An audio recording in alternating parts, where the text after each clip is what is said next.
morning, everybody! Good morning! It's JPRPT98, and today I'm going to be starting a little mini-series of my top 10 favorite Pokemon from every generation, because I realized it would be kind of stupid to redo my top 10 Pokemon list like every single generation, because you guys know I made one a few months ago, but that was only up until Gen 5, and then, Gen 6 comes along, and it's like, oh, I gotta redo the list, and so I decided instead of just redoing the list every single generation, why the heck shouldn't I just go ahead and make a top 10 for Kanto, a top 10 for Johto, a top 10 for Hoenn, etc, etc, etc. Now, if you guys have been subscribed to me for a while, then you know that I'm not exactly the fondest fan of Kanto. I mean, mainly it's because of the Gen 1ers. I'm not really much of a Gen 1er myself, but I must admit, although it did have some iffy designs, I mean, every generation has bad designs, every generation has good designs, and so today we're going to be focusing on the good designs of Generation 1. Let's go!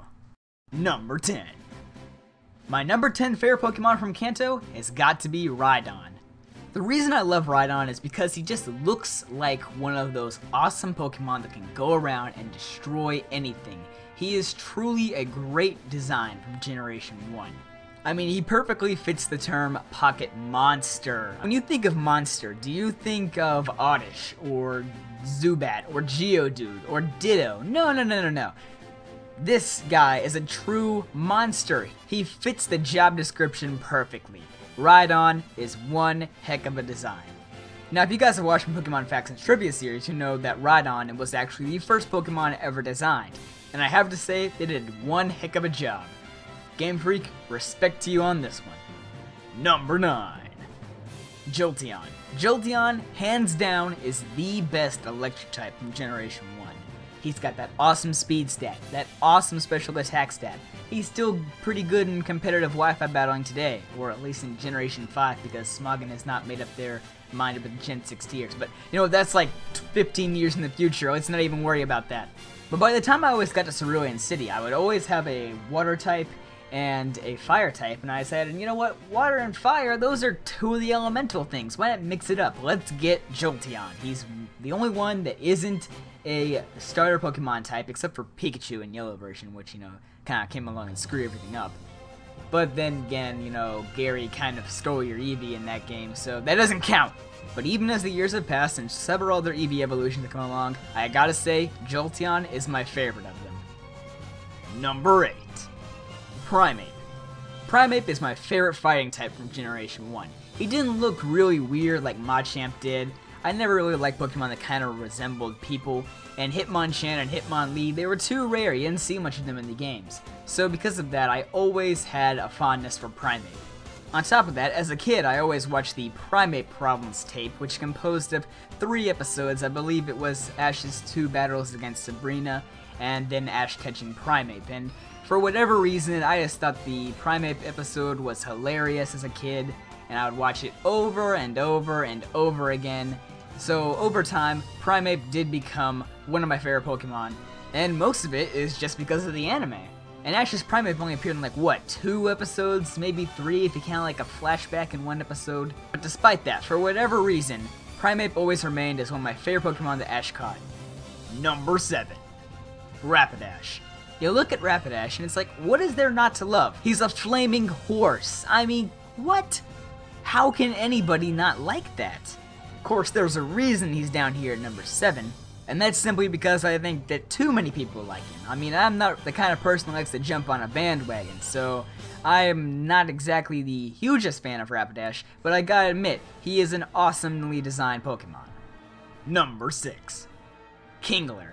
Now, I know I've done some hating in the past on some simple designs, and I will admit Kingler is a pretty simple design, but it's just the fact that he emits so much power. I mean, I don't know why, but as a kid, it always just felt so fun to go around with that huge 130 attack stat and just smack things all day long. Kingler, thank you for giving a 5-year-old ultimate power. Number 5. Nidoking. Just like Rhydon, this guy is a monster. He fits the job description. The main reason I love Nidoking is because he's just such a fun Pokemon to use. He has all these awesome moves nowadays. He has Earth Power, he has Ice Beam, he has Fire Blast, he has Earthquake, he has Poison Jab, he has Toxic Spikes. He has whatever you need. Nidoking can pretty much be whatever you want him to be in your team. A wall, a sweeper, whatever you want. Number 4.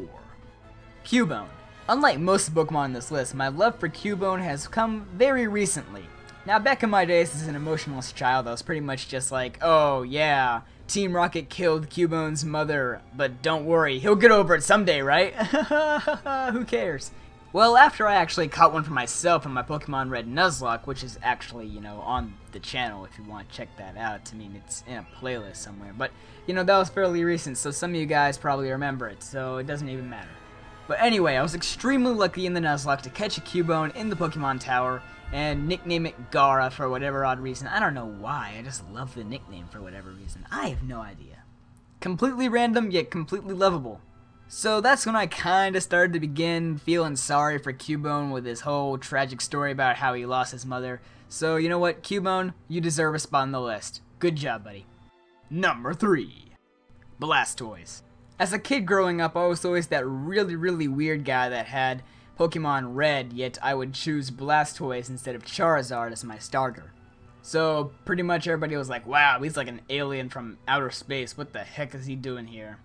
I mean, why would you get Pokemon Red version if you're gonna choose Blastoise as your starter? Oh, go play Fire Red or Blue or whatever you want, man. I mean, the only reason I did that was because Arcanine was exclusive to those games, and I could get an Arcanine. Oh, spoiler! But I've always loved Blastoise, just because he's an awesome turtle guy with cannons. What more can you ask for?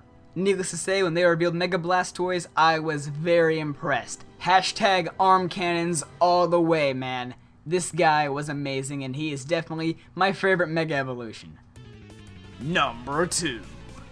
Electabuzz. Now, I'll be honest, my love for Electabuzz didn't really spark until the Generation 3 remakes, because that's when Electabuzz kind of became good. Like Arcanine, I believe he was exclusive to Fire Red version, so you could go in the power plant. He was still very rare whenever you caught him. It was just a sense of accomplishment, because this guy was very rare and hard to catch, and it would drive anybody at the age 10 or under insane. And at the time, he was able to learn some moves that he couldn't get in previous generations, such as like Ice Punch, Fire Punch, Thunder Punch. He was just an awesome Pokemon to use because there was so much diversity there, even though he was just a pure electric type. So Electabuzz, you get a big thumbs up from me. Number 1. Pika Magic Arcanine. Yeah, there we go. Yes, I know Arceus is a Generation 4 Pokemon. Get off my back. And yes, I know most people say Arceus instead of Arceus. Again, get off my back. So I know I kind of spoiled it early that Arcanine would be my favorite, but then again, you guys clearly can't ever tell that Arcanine is my favorite Pokemon, right? You guys know. Well, here's the deal. Ever since I was a little kid, dogs have always been my favorite animals. I know, it's kind of boring. Most people say, oh, frogs are my favorite, tigers my favorite, cheetahs my favorite, etc., etc. But I was, fairly domestic and liked dogs instead, so yeah. So, needless to say, both Arcanine and Growlithe are very special to me. And there's even a story that goes with Arcanine. Some of you guys may have probably heard it before, and for those of you who haven't, then I'll just tell it again. So as a little kid, my cousin was going off to college, and he was clearing out some stuff, so he gave me his Pokemon Red version, and I played around with it. And then all of a sudden, I chose a Squirtle, and he was like, whoa, that's the only Pokemon of Pokedex I haven't gotten yet, so I'll trade you for it. And so he like freaking snatched the game out of my hand, went to trade, and boom, I got an Arcanine out of nowhere. It's like level 14 or something, so it wouldn't even obey me at first. But, I got the gym badges, Arcanine started obeying eventually. And I just wrecked the entire game with that Arcanine, man. Went through everybody. That was the only Pokemon I used. So, dang, he was like level 100 by the time I got to the 7th gym. I mean, it was crazy. So yes, I consider Arcanine to be my very first Pokemon that I ever used, since, I kind of never saw that Squirtle again. And so that love for Arcanine has carried over all of these years, and he is still my favorite. That's all you need to know. Thank you guys for watching this video. I don't know when the Johto top 10 will come along. Probably sometime in a few days. I don't know. Depends on schoolwork, I guess. So what are you guys' top 10 Kanto region Pokemon? Remember, you respect my opinion, I will respect yours. Be sure to rate, comment, subscribe, all that good stuff, and I'll see you guys next time.